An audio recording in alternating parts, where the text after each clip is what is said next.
Welcome to the HCI family of podcasts. We're your source for personal, professional, and organizational growth and development. We share our own original research, explore industry trends, and interview executives and thought leaders from across the globe. Join us for practitioner-oriented content around all things leadership, HR, talent management, organizational development, and change management. Maximize your personal and organizational potential with the HCI family of podcasts. Loren Greiff, welcome to the conversation today. Thank you so much, Jonathan. I'm so excited, and I hope it's a gorgeous day out there in Utah because sun is shining and it's Friday. It is. Oh, I'm so excited about it being Friday. And yes, it's beautiful here. We're just getting fall weather. The leaves are changing. The mountains are multicolored and beautiful. I think our family's going to go on a drive up in the mountains this weekend. It's a beautiful, beautiful time. You're joining us from North Carolina, which is also probably gorgeous right now. I'm thrilled to have a chance to sit down with you to have a nice conversation around challenging assumptions, around careers and the workplace. Specifically, we're going to talk about how to deal with being told you're overqualified, and how you can flip that conversation.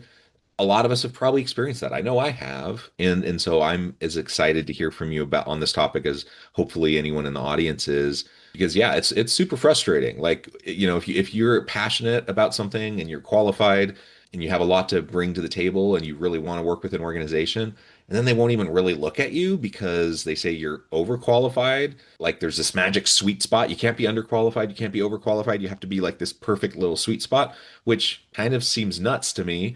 Yet it's a common challenge that I think people face. So this is what we're going to unpack and explore together today. As we get started, I wanted to share Loren's bio with everybody. Loren Greiff is the founder of Portfolio Rocket, a career consultancy dedicated to helping executives over 40 break free from outdated job search systems and land roles that match their worth. After being performance improvement planned at 54 for being too enthusiastic at one of the world's top executive search firms, she saw firsthand how traditional systems can marginalize experienced talent. Instead of shrinking, she launched a mission to flip the script and a business that's now helped over 430 leaders land faster and earn more by doing it differently, not traditionally. And I could go on. There's a ton about you and your background that I think is just awesome. But I'm going to pause there. Anything you would like to highlight before we dive on in? I think you hit all the public facing pieces, and also what I'm about to share is public facing. So I refer to myself as a loud mouth age advocate, and that's because first and foremost, let's just get real. I'm 61. I've been through the system both from a candidate standpoint and also from a recruiting standpoint. Yeah. And I know that age is inevitable, right? But playing small because of your age is a decision. And so I really want to reinforce that whether they tell you you're overqualified or not, is up for suspect, and also plenty of workarounds to share here. Yeah, yeah. I love how you frame that. Playing small, it doesn't serve anybody. And not I mean, so the main topic for today is, they tell you you're overqualified, and how do we deal with that? Kind of a connected piece to that is like, if you find, and this kind of goes back to your bio, and like you're too enthusiastic. I'm like, what is that? Like what does that mean? You're too enthusiastic. What it meant was that, and this is, I'll give you the high level so that you don't have to read the novel. But working in corporate and this very, very well-known executive search firm, I used the word yippee in an email. And when my boss knocked on the door and told me that that was too conversational, too enthusiastic, and not professional, that was my hint, right? That despite my performance and despite a lot of the other relationships that I built and being so hardworking and making my numbers and all those things, I was no longer an aligned fit. And I was the only one over 50 at the time. I also was working on a lot of very sexy direct to consumer brands, the ones that, have notoriously digital native type of Hmm. mention in their job descriptions, which is also code for we want somebody who isn't Yeah. above a certain age. So Yeah. it got me Yeah. peaked to that idea like, hey, this is a real thing. And then since that time, I've really dedicated myself to serving this audience of 40 plus. Yeah, well, that's great. And you know how silly it is to say you're too enthusiastic. You know, that's it's one thing if it's customer facing and they say, "Hey, you need to be a little bit more professional." Oh, okay, that's good feedback. But like, who cares? Like you said yippee in an email. Like who cares?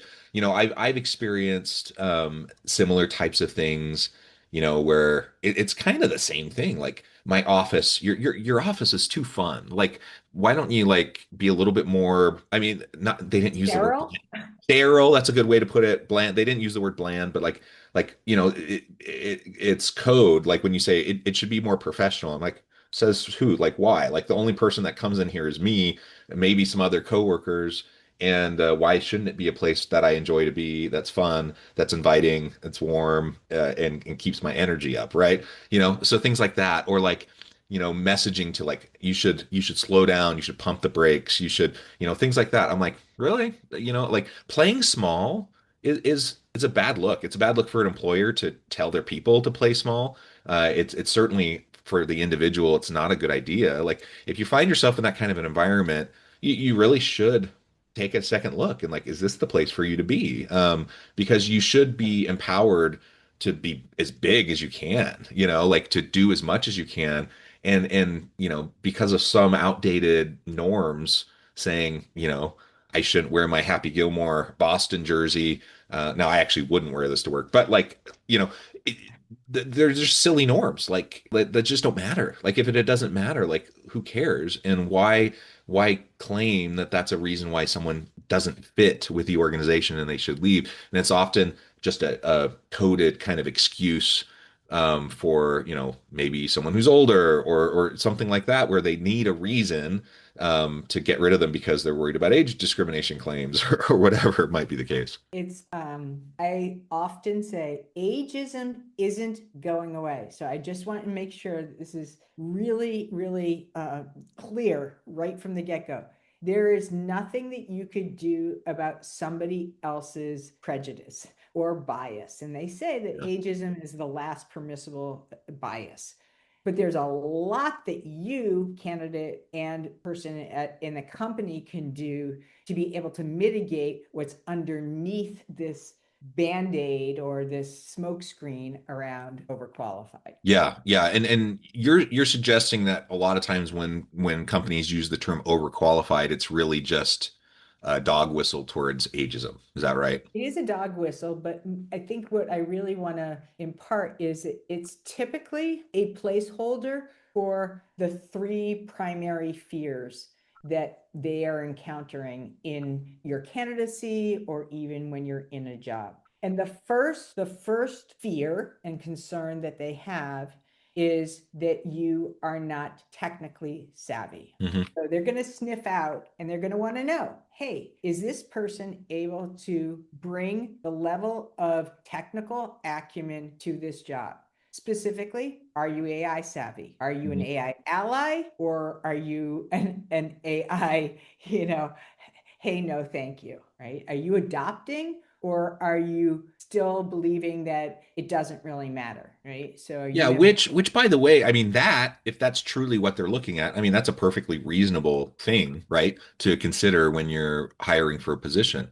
The problem is when you just make the assumption that someone who's over a certain age can't possibly be Of savvy, course, of right? course. And if you're over 40, let's face it, you've been through many, you've been privy to the development of the internet. You're Yeah. using all kinds of software and things that are of the moment.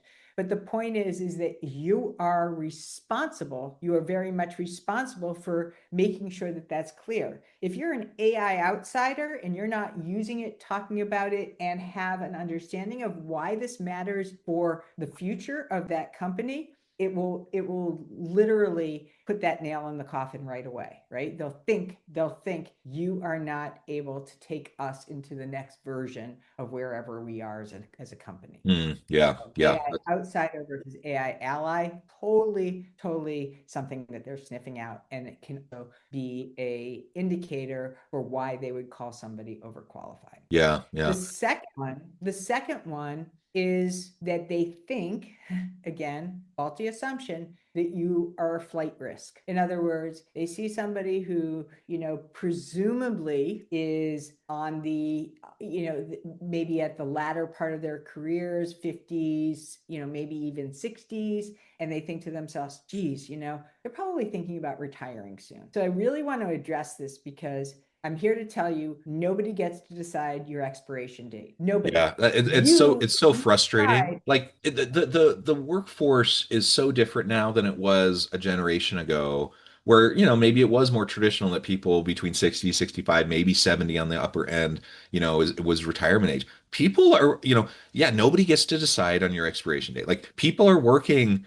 well into their 70s or even into their 80s, and if you're still cognitively capable and present and like healthy and capable, like why not? Like you have a whole lifetime of experience and wisdom to add. Like that's super valuable. I'm so glad you just said that word, experienced. I want you to make sure anybody who is listening here, you understand experience is good, but it's also a real warning flag that you are essentially using that as a timestamp and it's your tenure equals something. I want Mhm. you to replace experience with relevance Yeah. because you get all the time in the marketplace, but if it doesn't translate into something that is meaningful for that industry, that company, that person, it will not have a lot of depth and weight because everybody at this age group has the experience. Let's face it. Yeah. Qualified is an idea that everybody believes that they're qualified. Now I need to know the hows and the whys. And I want to know in alignment with what that company needs, not just saying, hey, I have 20 years of proven experience. That's an empty claim because I don't know what that means anymore. It ran its course. People used it for God knows how long. And sadly, it's just become fluff. It doesn't mean anything anymore. So Well, I yeah, really need to it's understand the interesting because I translation. I find that to be the case regardless of age, even like because you'll see in any job posting, like a lot of times they'll say 5 years experience, blah blah blah, and then they'll have a whole long list. I'm like, so on the one hand, people can have faulty assumptions if you're older and have quote unquote too much experience. On the other hand, they have this ridiculous arbitrary notion, that like 5 years of experience actually means something. Like you can have 5 years of crappy experience. Like you could have 5 years as a manager and you were like the worst crappy manager ever to, Right, right, be on the face of the earth. That should not qualify you for that position. The questions should be like, right, how do you do these things and what competencies and skills do you have? How can you contribute? And someone may be a super fast learner. Maybe they only had a year. But they're super qualified. Someone else may have had 20 years but they don't have the necessary skills in this moment. So it's this arbitrary thing, right? So like absolutely, someone who has had a long career, maybe in multiple industries and lots of different contexts, being able to translate that from like this arbitrary like 20 years experience or 30 years experience to be able to actually translate that. What does that mean? What does that actually mean that you can do for the organization? That's that relevance that you're talking about. it is that relevance. And other things that also signal relevance is consistent learning, right? Yeah. People who are building skills of the moment. And I'm not just even talking about AI. I can hear it when we talk to prospects and clients. Are they able to distill conversations down into sound bites and not ramble? Not none of this and the other thing that I also really, really focus and encourage everyone to think about is if all your experience is discussed either on your resume or on LinkedIn or in your conversations as something that was of the past, Mhm. you will be creating a professional obituary.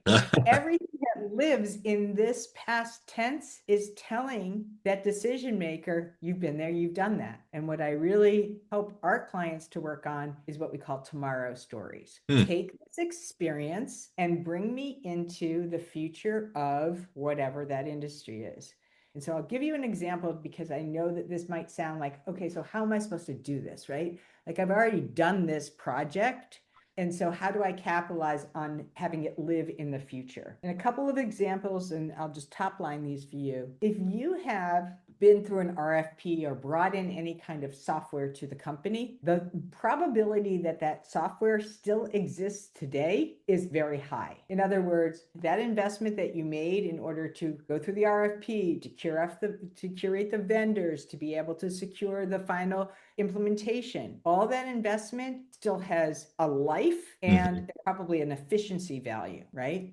We saved this amount of time then, and over a period of time, it has also yielded X in aggregated, efficiency increases. The other one is, of course, if you built a department, you've been able to generate a lot of retention. Those people may very well still be there. And a lot of the other projects that you led are still alive and kicking in that company. So I just don't want you to think because you left, your impact died. Yeah, yeah. No, I think that's really a helpful way to frame it because that's kind of what we're always taught, right? Is any past work experience, you put all of that in past tense on your resume. And it really, I think everything that you're saying is just how to make yourself more compelling, right? To take away the bias excuse. So you can't change, like I'm not going to change whether or not someone has ageism and is biased that direction, but I can remove the excuses they might make to try to dismiss me, and I can be more proactive about establishing that relevance and why I'm a super great fit for this position and how what I've done recently translates into what I will do for this position. So those future statements, I think, is a 100%. beautiful way. Yeah. 100%. Yeah. We need you, candidate, to help us see why you matter beyond just your history, right? No company is going to be reinvesting in in what is now the past or the archives. All companies are going forward, and that's what they're looking for, is to understand how you're going to be a part of that. Awesome. So let's play this out. So, I'm not as old, but I'm 46, going on 47. And so I certainly am in that age range where it could start to be an issue for me, right? And I've certainly heard it before. Like I've heard things about being overqualified for a given position or whatever. And I suspect most in the audience has too. So let's assume, like someone is now applying for a position. They look over the position posting, perfect fit. They have lots of relevant experience, lots that they could add to this position. But it's also likely a position that's going to draw in a bunch of younger folks, and so how would you suggest preemptively short circuiting that whole, like, you're overqualified when maybe on paper you are, like, maybe they're asking for 5 to 10 years experience and you have 20 years experience and all of that. Like, how do you start to, I don't know what the issue is with my camera, but let's turn that back on. How do you short circuit that and, like, preemptively, put yourself in the best light? Well, I'm going to answer this question in probably not the most polite way, but I'm going to tell it to you straight. Get the bleep off of those job boards. Right? So you should not be spending your time applying. And I'm going to give you the data behind this. The ROI, the return on your time and investment, when you are applying online, is about 0.002% conversion. And conversion does not mean that you're getting a job. It could be some kind of response, it could be an Right. interview. And so let's equate that. That is about 7 months of effort if you were to spend 40 hours a week doing that apply now. And so already you are setting yourself up for a terrible, terrible time. It could include depression, demoralization, feelings of isolation, and also showing up for interviews exhausted, frustrated, and desperate. So I would not ever recommend that people, especially if you're over 40, start getting involved with the noise in applicant tracking systems. Since AI, the density of applicants has only increased, which makes it Absolutely. even harder for you to get any traction. So the first thing I want you to do before you get into anything is move away from those job boards and also any over reliance on recruiters. This is your job to have. And now what I really want you to do is I really encourage you to focus in, and this is definitely something worth writing down. So whoever you are listening, pull over, grab a pen, and write this down. This is literally the game changer. And I ask this of every client, every prospect. What I really care about is what are the urgent and expensive problems that you have the unfair advantage to solve. Mm. Urgent and expensive problems you have the unfair advantage to solve. I'm going to break this down for you so you can understand the rationale for why this little triad, or these three legs of the stool come together. If you are solving a problem or know how to solve a problem that is urgent, your candidacy will move. If it's a nice to have, that issue or that reason for being hired is going to lag. And so you can take your resume, you could take any experience that you have, be it on LinkedIn or not, and now I want you to have it run it through chat. See what it says. What are the urgent and expensive problems that you have the unfair advantage to solve? If that problem is not an expensive problem, you will be seen as overqualified. Mm. Right? So of all the problems that you have, you're looking for the ones that are difficult and rarer to solve. It is no accident that people are being paid something like $200 million over at Anthropic and AI, because the Wow. problems that they are solving are so expensive and they're so urgent. So that demand is higher for that person, and the supply is scarcer, hence a much higher price point. Ridiculous offers. Yeah. Ridiculous offers, exactly. But we can learn from that, right? We can learn from that and say, oh, why are they being paid so much? Because they're solving urgent and expensive problems not everybody knows how to solve. They have the unfair advantage, right? They've been trained in this, they've done this, and clearly the ROI on hiring this person, if they're getting paid $200 million, what's the real impact to the company? So if you don't have that unfair advantage, they're going to hire somebody else. So Yeah, yeah. it So may not I seem think like that's a very amazing. logical. Go That's an ahead. amazing way to frame it. And I think that makes you invaluable, right? The question is like, and I know at least part of the answer is networking, right? Because so many jobs are, you get via who you know. But the question is like, if you're not gaining traction via networking, the default then becomes the job boards and the applicant tracking systems, and we know that those are almost getting worse and worse, like in terms of their ability to actually identify good people. Recruiters can be really hard. Like in the last minute that we have, like what would you say is like the main strategy then, having that in your quiver, of I'm really gonna. defining your I can't value? wait to What share do you this with do? you and Yeah. your audience. I really can't wait, because this is a methodology I figured out just a couple days ago. I got a reach out from one of my clients. I think it was like 10:30 or 11 o'clock at night, and he said, "Oh crap, I just got this amazing interview with the CEO. I don't know what their urgent and expensive problems are, Hmm. but I am all in on identifying this. And so what I want you to do, I don't care what AI engine you're using, if it's Claude, if it's Chat, if it's Perplexity, ask for the five most recent articles from most credible sources, and have them aggregate the five most urgent and expensive problems that this company is going through. Mm. You're going to get a freaking fantastic short list, and now I want you to come at it and identify which one of these are the pain point that you are best equipped to solve. Mm. Right? So use your tools and then customize it. Always, of course, check check the responses, make sure that they're accurate, and then build from there. Yeah, well, I love it. Loren, we could go on and there's so much more to say, but I do know at the time I need to let you go. Before we wrap up for today, I just wanted to give you a chance to share with the audience how they can connect with you, find out more about your work, and then give us the final word for today. Oh, goodness. Thank you so much, Jonathan. You've been so generous. Best way to find me is the place where I live when I'm not at home, which is on LinkedIn. So it's Loren, LorenGreiff. And also my website is portfoliorocket.com. And you can also listen to my podcast, Career Blast and a Half. So I also love having listeners explore the way that I call bullshit on outdated career advice. So thank you so much, Jonathan. Love it, love it. I encourage the audience to reach out, to get connected, find out more about what Loren can do for you. Check out the website, check out the resources, get connected. And as always, I hope everyone can stay healthy and safe, that you can find meaning and purpose at work each and every day. And I hope you all have a great week.